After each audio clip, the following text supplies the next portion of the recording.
Selamat malam Bapak Ibu Saudara yang terkasih dalam Tuhan Yesus Kristus. Pada malam hari ini marilah kita memulai persekutuan doa ke-8 dalam masa Pentakosta. Sebelum kita mulai, alangkah lebih baiknya kita bersaat teduh untuk memfokuskan hati dan pikiran kita untuk mengikuti PD ke-8 ini. Mari kita bersaat teduh.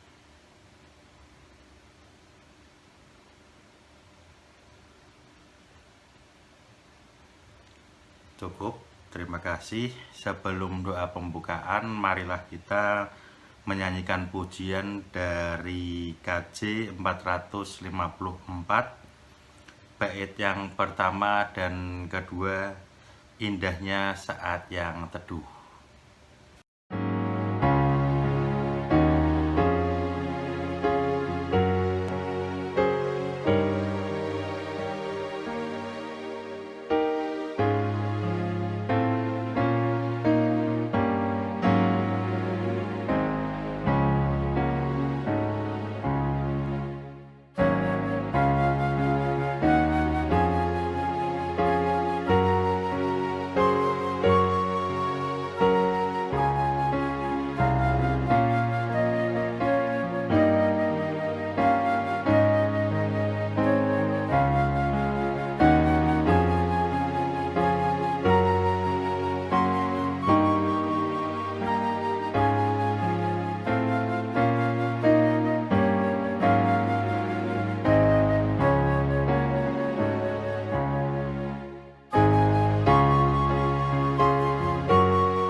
Sebelum memasuki PD ke-8 ini, marilah kita menaikkan syukur dan doa kita, doa pembukaan yang akan saya antarkan.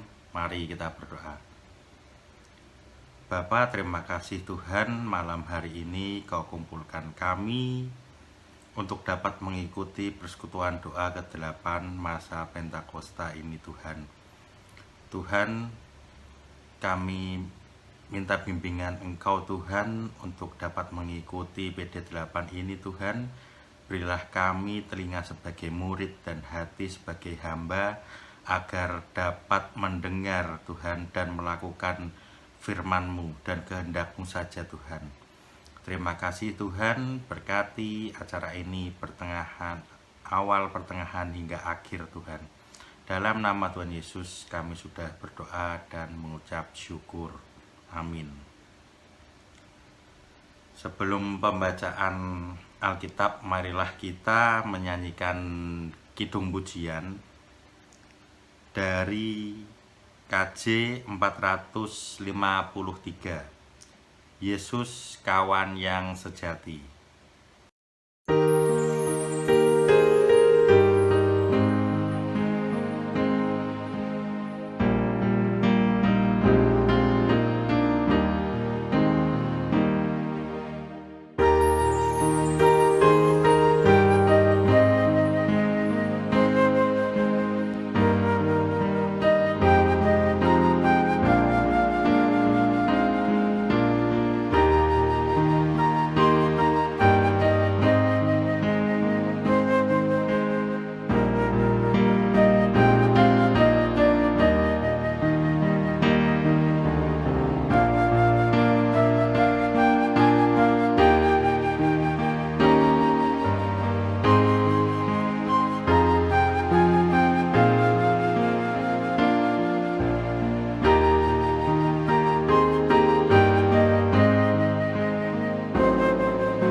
Marilah kita membaca Alkitab dari Kejadian 33 dan Roma 12 ayat 20. Saya bacakan. Kejadian 33. Yakub berbaik kembali dengan Esau. Yakub pun melayangkan pandangannya, lalu dilihatlah Esau datang dengan diiringi oleh 400 orang. Maka diserahkanlah sebagian dari anak-anak itu kepada Lea dan sebagian kepada Rahel serta kepada kedua budak perempuan itu. Ia menempatkan budak-budak perempuan itu beserta anak-anak mereka di muka, Lea beserta anak-anaknya di belakang mereka, dan Rahel beserta Yusuf di belakang sekali. Dan ia sendiri berjalan di depan mereka, dan ia sujud sampai ke tanah 7 kali, hingga ia sampai ke dekat kakaknya itu. Tetapi Esau berlari mendapatkan dia, didekapnya dia, dipeluk lehernya, dan diciumnya dia. Lalu bertangis-tangisanlah mereka. Kemudian Esau melayangkan pandangannya, dilihatlah perempuan-perempuan dan anak-anak itu. Lalu ia bertanya, "Siapakah orang-orang yang beserta engkau itu?" Jawab Yakub, "Anak-anak yang telah dikaruniakan Allah kepada hamba-Mu ini." Sesudah itu mendekatlah budak-budak perempuan itu beserta anak-anaknya. Lalu mereka sujud.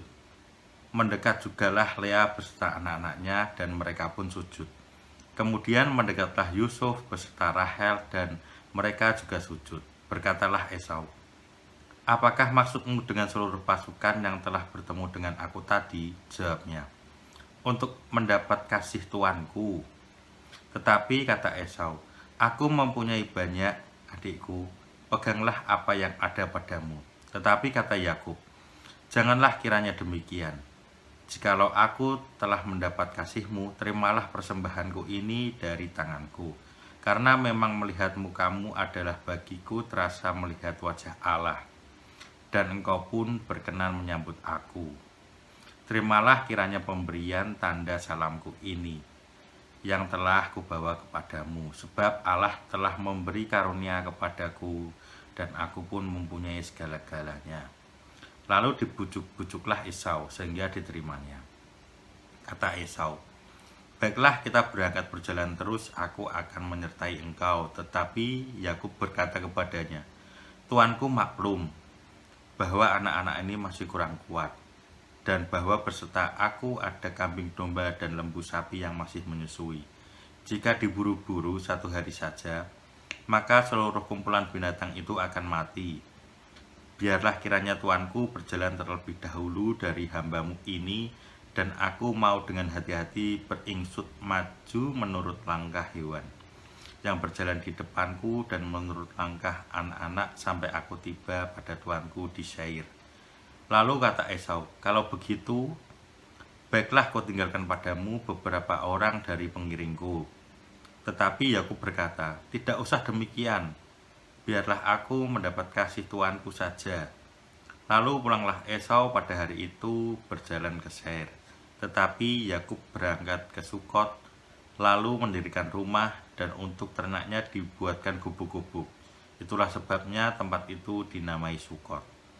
Dalam perjalanannya dari Padan Aram, sampailah Yakub dengan selamat ke Sikem di tanah Kanaan, lalu ia berkemah di sebelah timur kota itu.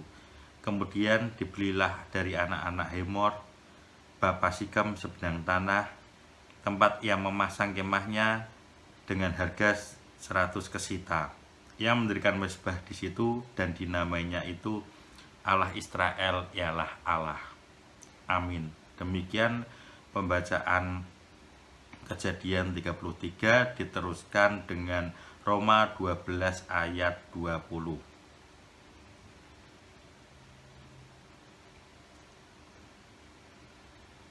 Roma 12 ayat 20. "Tetapi jika seturumu lapar, berilah ia makan. Jika ia haus, berilah dia minum. Dengan berbuat demikian, kamu menumbuhkan bara api di atas kepalanya." Puji Tuhan untuk firman ini. Selanjutnya kita akan mendengarkan renungan dari apa yang sudah Alkitab catat di Kejadian dan Roma ini. Judulnya menumpuk bara api di atas kepala memberi kehidupan. Ayat nas yang terambil dari Roma 12 ayat 20 tentunya merupakan ayat yang familiar bagi kita. Serentak dengan itu juga tergolong ayat yang tidak dapat dengan mudah kita mengerti maknanya. Hal tersebut terjadi karena dalam ayat tadi ada frase yang berbunyi, menumpukan bara api di atas kepalanya. Dalam penafsiran yang biasanya kita lakukan, frase menumpukan bara api di atas kepala seringkali dimengerti dengan tindakan membalas perlakuan musuh kepada kita dengan cara yang halus, yang melaluinya si musuh akan merasakan serba salah dengan segala yang dilakukannya, dan untuk kemudian menjadikannya merasa malu dan menyadari atas kesalahannya. Pemahaman yang seperti itu tentunya dapat dimengerti, sebab diakui atau tidak, dalam hati kecil setiap orang yang merasa terlukai, biasanya ada terbesit keinginan untuk membalas perlakuan orang yang telah melukainya, untuk membuatnya menyadari akan kesalahannya untuk kemudian menjadikannya mengakui akan kesalahannya dan bertobat. Sekalipun demikian, ada penafsiran lain terkait dengan frasa menumpukan bara api di atas kepala. Penafsiran itu sendiri terkesan lebih positif karena memberi kehidupan dan pemulihan dalam upaya membangun relasi, terutama antara yang terluka dan yang melukai. Penafsiran tersebut didasarkan pemahaman bahwa di masa lalu, api dimengerti merupakan hal yang sangat dibutuhkan setiap keluarga. Fungsi api dalam keluarga tidak hanya untuk penerangan dan memasak, tetapi juga untuk menghangatkan badan karena musim yang sangat dingin. Tidak memiliki api dalam keluarga, itu artinya keluarga yang dimaksud terancam hidup dalam kegelapan dan kematian. Terkait dengan hal tersebut, maka jika ada keluarga yang tidak mempunyai api, maka hal yang akan dilakukan oleh keluarga tersebut adalah membawa tempat seperti panci yang ditaruhnya di atas kepala untuk kemudian berkeliling kampung sambil memohon agar para tetangganya dapat memberikan sedikit bara api demi membuat keluarganya tetap hidup. Siapapun yang berkenan untuk meletakkan bara api di atas kepala seseorang, maka itu artinya ia berkenan untuk berkontribusi memberi kehidupan kepada orang lain, karena dengan demikian orang akan tetap hangat dan tidak mati kedinginan. Hanya saja berbuat baik demi dapat meletakkan bara api di atas kepala musuh bukanlah hal yang dapat dengan mudah dilakukan, terlebih jika perbuatan seseorang tersebut atau perbuatan mereka sangat melukai. Hal yang seperti itu juga pernah dirasakan oleh Esau ketika hak dan berkat kesulungannya dicuri oleh Yakub.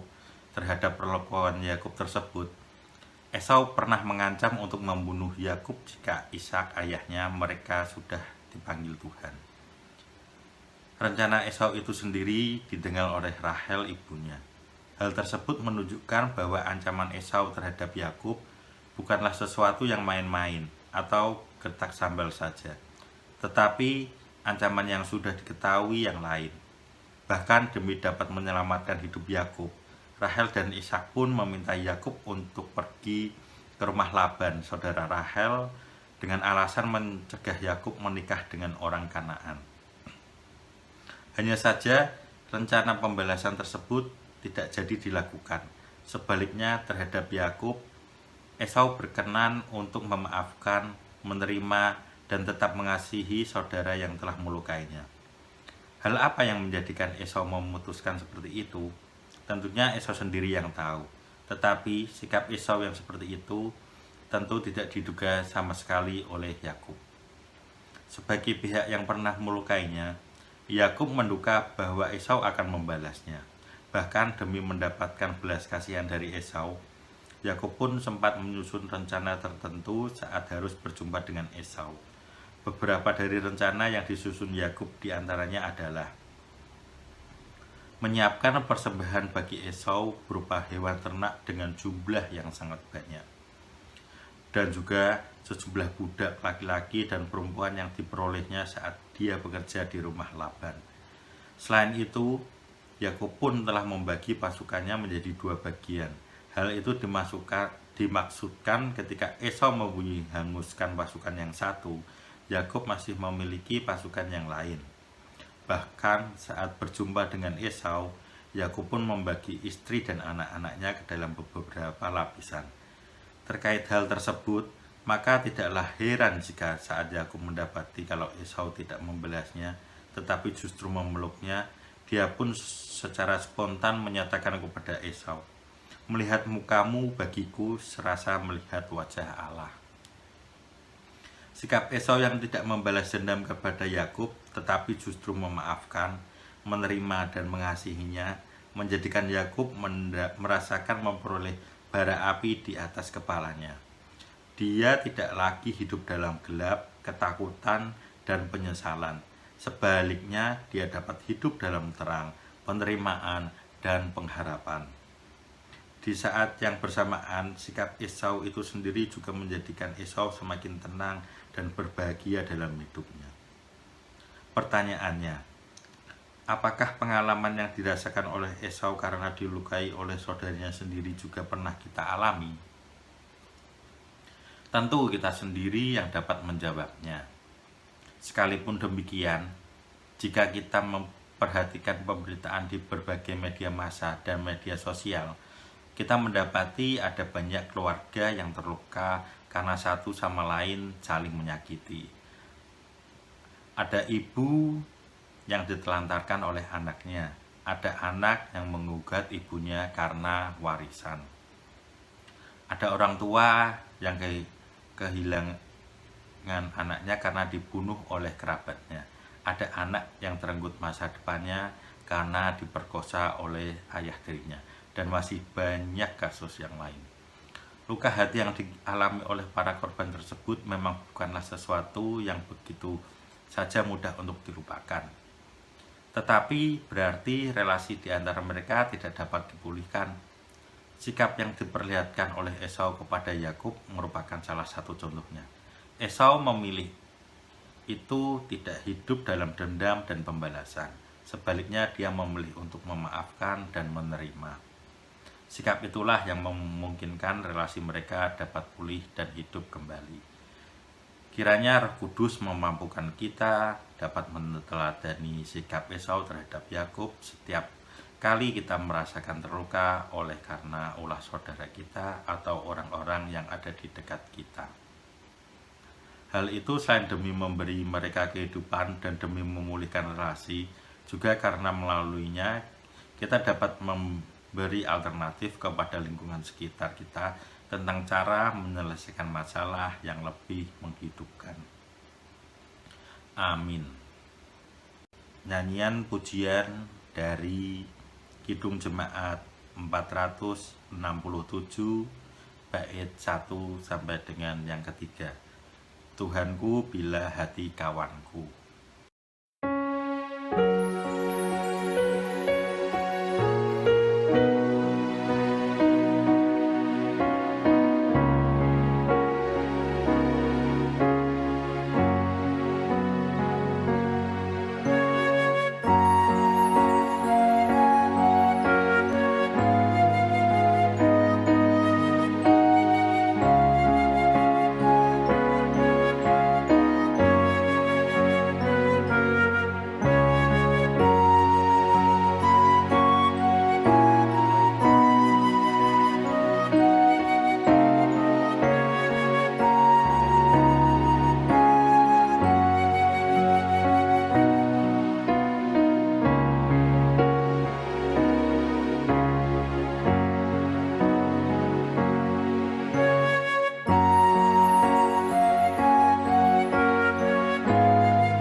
Sebelum kita tutup persekutuan doa ke-8 ini, marilah kita berdoa syafaat dan doa penutup saya hantarkan.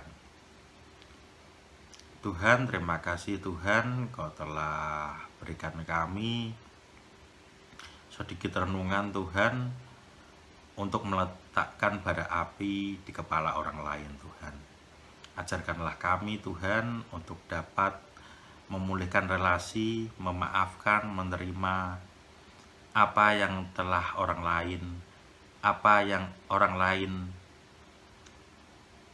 perbuat kepada kami Tuhan, dengan cara memaafkan Tuhan.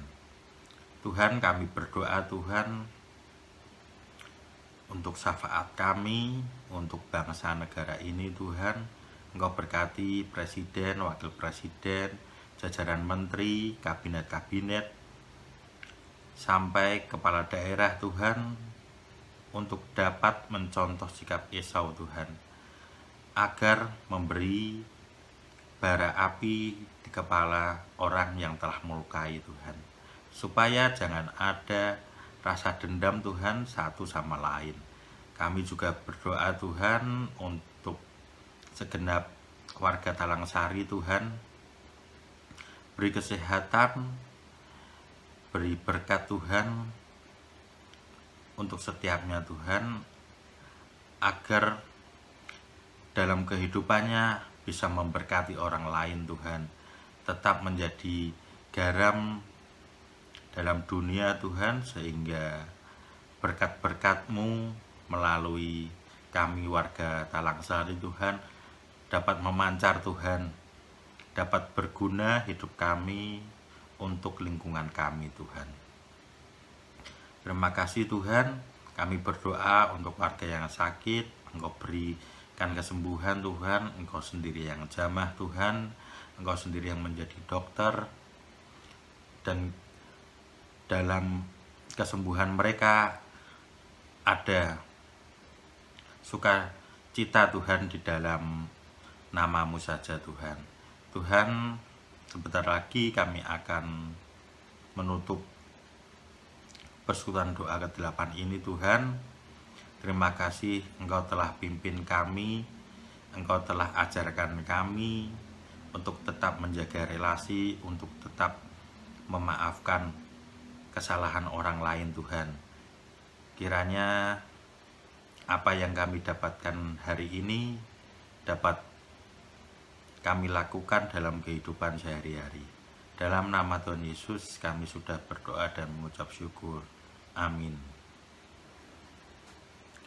Pujian penutup diambil dari Kidung Jemaat 352.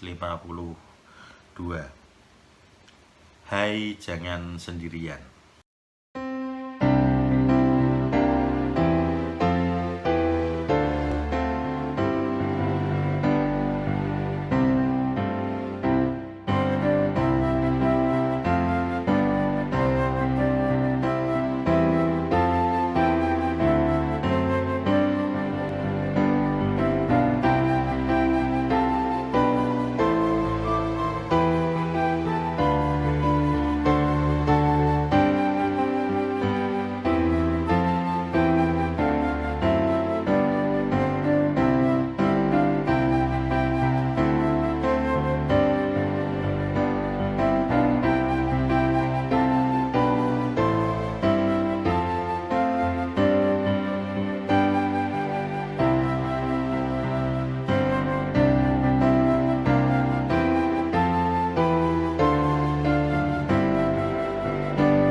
Terima kasih untuk persekutuan doa ke-8 ini sudah selesai.